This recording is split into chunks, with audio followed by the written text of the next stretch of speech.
Well, good morning everybody. Monday morning, seventh day of lockdown. It feels a lot longer than that, doesn't it?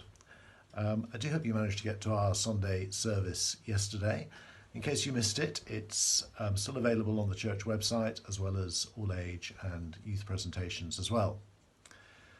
One of the things I loved about our Sunday service was Jane Seawood's all age presentation on what to do with our bag of worries. There's a wonderful illustrated children's story about that.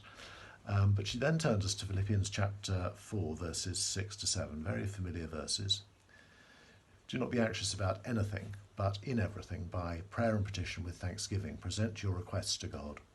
And the peace of God, which transcends all understanding, will guard your hearts and minds in Christ Jesus.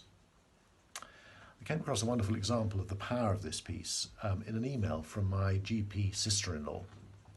It's from an Italian doctor working in Lombardy in a hospital, and having been an avowed atheist, she and a number of her colleagues have become Christians through the witness of an elderly man who displayed this peace that transcends all understanding as he was dying from COVID-19 infection. And I'm going to quote from this doctor's email.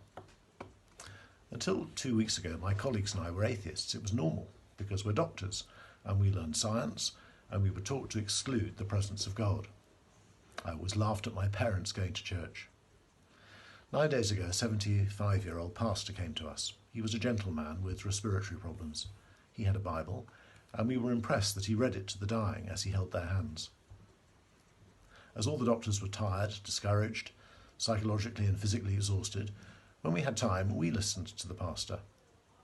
We realised that when what man can do ends, we needed God, and we began to ask ourselves questions. We talked among ourselves, and we cannot believe that from ferocious atheists we have become believers to find our peace, asking the Lord to help us so that we can continue to take care of the sick. Yesterday, the 75-year-old pastor died.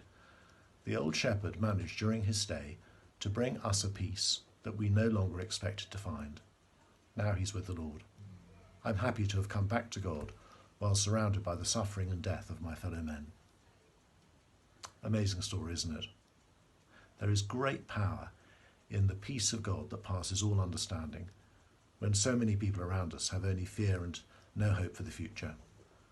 I do pray that we can share some of that peace with those around us. God bless you.